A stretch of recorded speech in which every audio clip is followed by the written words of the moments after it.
Assaults and robberies. Both are rising now that organized gangs are operating in New York City, and police say there could be hundreds of criminals out there and they have no way of stopping them all. They walked across the border for a better life, but now they are walking out in handcuffs after police say their American dream was to commit crime.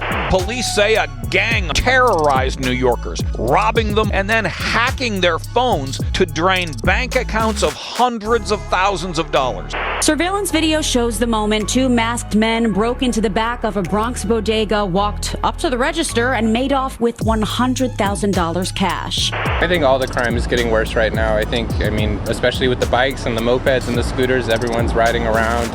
Police say this is one part of one migrant gang, and there are others.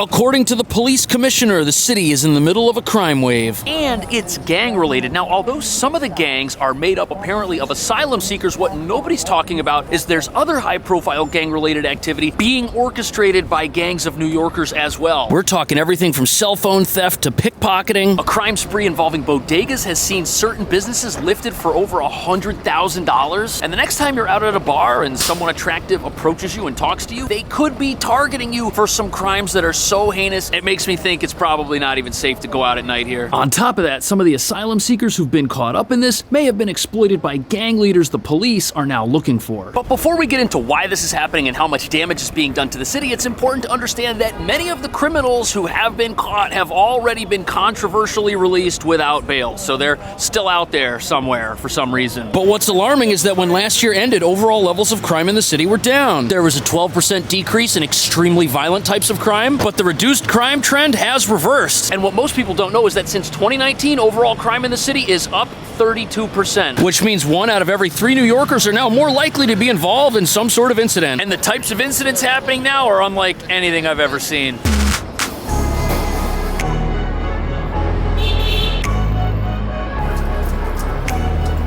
So this right here might look like your typical New York City apartment building, but inside buildings just like this, there are gangs operating and using them as hideouts. Inside, you'll find illegal apartments full of the tools needed to commit modern crime. Stuff for hacking, stealing identity, reprogramming phones. And authorities think there could be hundreds of these gang operations hidden throughout the city that they haven't even discovered yet. But the mayor has made it clear that the gang activity we're talking about does not represent the majority of asylum seekers, many of whom have come here seeking a better life without the intent to commit crime. How did these migrants end up on the wrong side of the law? Police say it did not happen overnight and that they are organized criminals. Police say a ringleader of the group has been recruiting migrants who recently arrived in the city to do his dirty work. He even had a so-called inside man. What a crazy operation. There's all these people involved, there's a ringleader, and apparently he was able to lure asylum seekers into his operation. And what's crazy is they even had their own IT person inside the apartment helping them break into all the stolen phones. And the police raid was pretty intense. They showed up pre-dawn, tons of people, body armor, equipment. There were a lot of guys, and they went into that place when everybody was asleep and arrested them. Police say a gang terrorized New Yorkers. Here, a thief on a moped steals a purse, but most importantly, a phone. The phone is then hacked to drain the person's bank accounts. This one pattern has nearly 150 victims. So apparently, these folks were part of a moped-related crime spree. That's how they would get the valuables and the phones. They'd ride up on one of these illegal mopeds that the police have since confiscated, and there would be 2 riders. There's the driver, and then there's the snatcher, and the snatcher would grab whatever they were trying to steal, and the driver would worry about driving away. It's very scary, and especially a lot of these are electric, and if they're electric, they're not going to make any noise when they approach you on the street. So if you have AirPods or some sort of headphone in, you're not going to have any indication that they're coming until it's too late. Apparently, one person was seriously injured when their purse was grabbed, and the riders attempted to flee the scene while they were still hanging on. And the scariest thing about all this is if somebody steals your purse or your wallet or even your phone, that's your whole life. You got your bank account in there, you got all this stuff that in the name of convenience is on one device, but if people take that one device, everything's here. It's really sad. But it wasn't the ringleader who was out riding around on one of these mopeds. Believe it or not, that he has his own IT guy in there apparently breaking into the phones. Police arriving to this apartment building where the suspects allegedly rent rooms inside an apartment. Once police hit the apartment door, they say the... So it seems like the leader of this whole operation ended up recruiting people who otherwise would have been living in the city's shelters. That's terrible. But before we continue uncovering what these guys were up to and how many of their counterparts are still out there, in a sense, the leader of this thing was looking for people to exploit. Over 170,000 asylum seekers have come to New York City, and he was able to find vulnerable individuals in that population. Doesn't mean they're innocent, but it does mean he was offering them something very enticing. But one of the problems with this is police and the government here don't have a whole lot of warning of who these folks might be in advance of them committing a crime. They're essentially ghost criminals. No criminal history, no photos, no cell phone, no social media. Sometimes we're even unclear on a name or a date of birth. So apparently with local criminals, police can learn a lot about them based on where they might have grown up, what their online activity is like, where they went to school. Most Americans are already in the system to an extent, but somebody who just got here and has limited paperwork to begin with, maybe they're not. And since New York is a sanctuary city, they don't cooperate with the federal government, which, as we'll soon find out, could be limiting the amount of information the police have to make these arrests and find out who the bad guys are in the first place. But shockingly, a number of suspects who were arrested are also released without bail. And the reason police are searching for the ringleader is because he was arrested previously on a grand larceny charge, but also released without bail. And he wasn't apprehended in this police raid, and he's still out there on the loose. It's great that we're catching the bad guys, but if we just then turn around and release them and they go back to doing what they were doing, the city's not exactly any safer. And critics say this soft on crime approach is why local gangs of New Yorkers are doing stuff that might be even worse.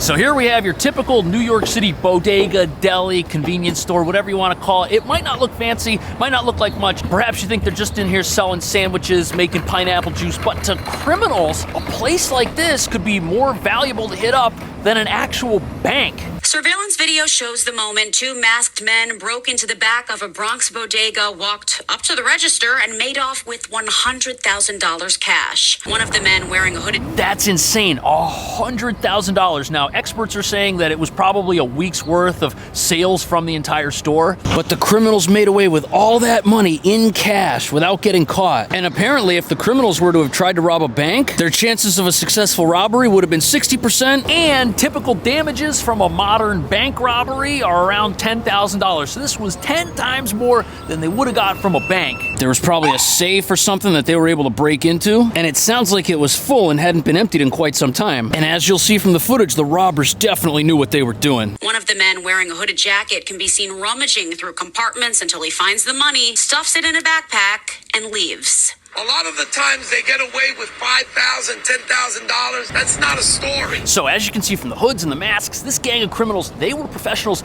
and they had inside knowledge. We think they knew that money was in there and they knew how to get in. So there's the little deli on the corner, but you can tell the storefront goes back here. And what do we have? Over here, we've got a couple of windows. Now, these look pretty secure, but it seems that there was a back door entrance, which is common in buildings like this. And that's what they were able to breach and enter the business. This particular deli doesn't have one, but there's another one down the street that does, right around the corner from the main. This one, it looks like they walled it all off, probably for security reasons. And as you can see from the footage, they deliberately decided not to go in the building's front door. They went in the back to attract as little suspicion as possible, and it doesn't seem like any alarm or anything went off, because if it had, they probably would have been moving a little bit quicker. According to the NYPD, it happens sometime between 11 p.m. on Sunday and 5 a.m. on Monday at Los Castillos mini market on University Avenue. Owner Carlos Castillo was away on vacation.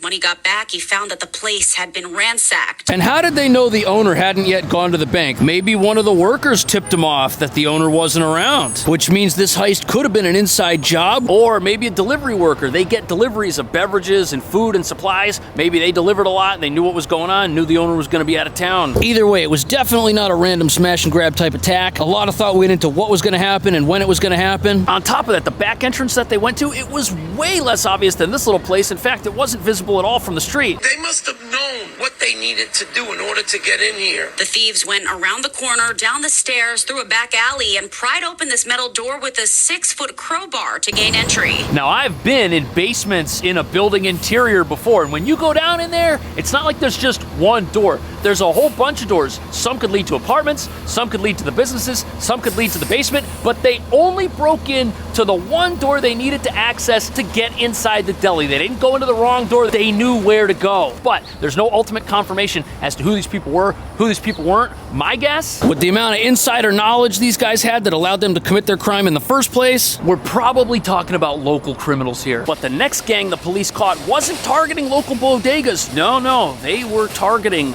the rich.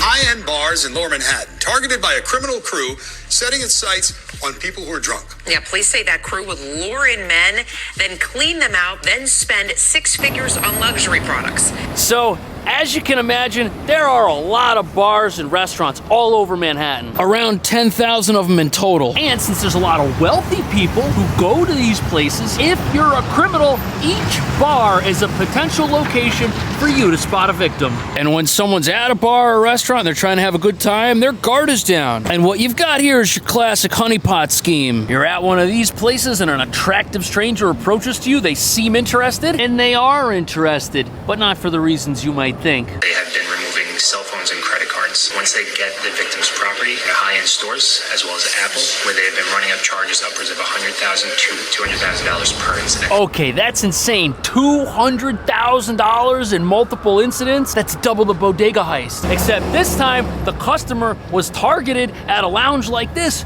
for being rich. The New York Times refers to these people as the Grinch Boys, and apparently what they were doing, after robbing somebody, there's a 24-hour Apple store right here in the city, and they would go there with their credit cards and buy a whole bunch of stuff and then sell that stuff later. They were robbing people at 2 a.m. and buying iPhones at 3 a.m. And there was a terrible amount of sophistication that went into this operation, including how they selected who they thought was rich. Prosecutors say Pomales was a ringleader. He allegedly directed women to chat up men and gain their trust before robbing them. I was intoxicated, also very tired. I'm pretty sure that's why I was targeted by those 2 women. So it sounds like the way the gang operated was they would have their female operatives already inside the bar when victims started showing up. Which to the unsuspecting victims would not seem out of the ordinary at all. It probably looked like the after-work crowd or girls' night out or just an average evening in the city. Nothing suspicious about this. And after striking up a casual conversation, they could figure out what this person does for a living, how much they make, where they live,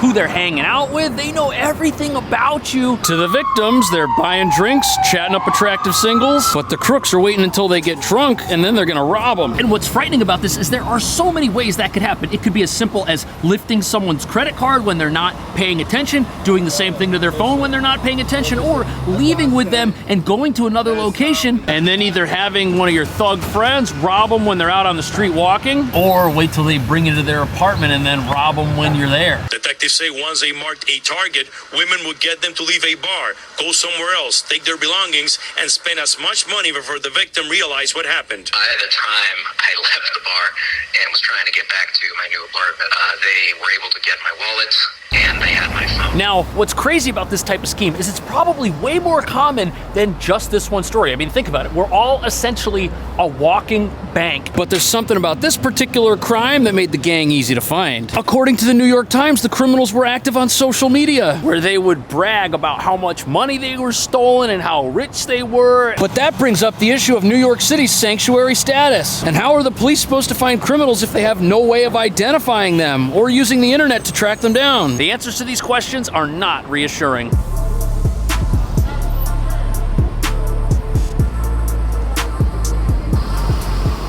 increase in crime has some wondering if bills signed into law under Mayor de Blasio that prevent the NYPD from cooperating with U.S. Immigration and Customs Enforcement should be reconsidered. Huh, so it sounds like some of the laws on the books in New York City that are not necessarily recent, they're why the police are having a really tough time with some of the gang activity and the normal tough amount of time with some of the other gang activity. The ex-mayor in question here, Bill de Blasio, is a former progressive two-term mayor of New York. And look, I'm all for separation of powers, but the question that a lot of people have is, how is New York City supposed to use information the federal government may have about violent criminals who could be in the city if they're not allowed to talk to the government? The laws in question removed ICE agents from certain police-related activities and from certain city correctional facilities. And it limited the NYPD's cooperation with ICE only to situations that were putting the general public in immediate danger. Since there's no longer any cooperation with immigration, if the NYPD apprehends somebody who's wanted by federal authorities, whereas before these laws were passed, they may have held that person and then turned them over to ICE, now that does not happen. There's no cooperation. They just release them and it's up to ICE to track them down. Now, yes, New York City is a sanctuary city, and these laws were designed to prevent unnecessary or unfair deportations in the eyes of officials at the time. But because of the rising crime, people are now talking about rolling some of these back so that the police can have more information to keep the city safe. These sanctuary city policies are ridiculous.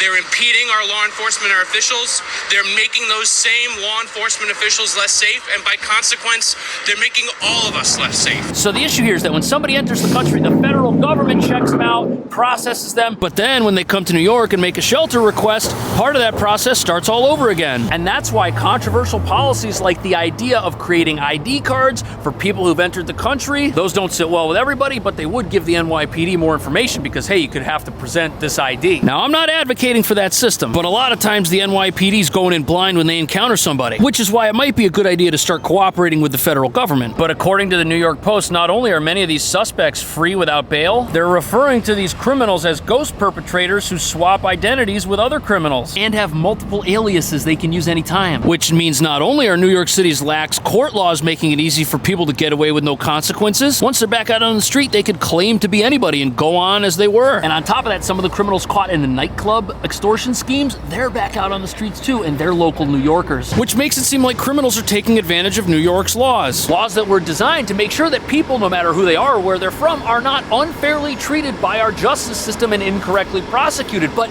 should those be rolled back? Do we have too many of them to begin with? How would you fix the asylum crisis here? Let me know. Thanks for watching. I'll see you in the next video.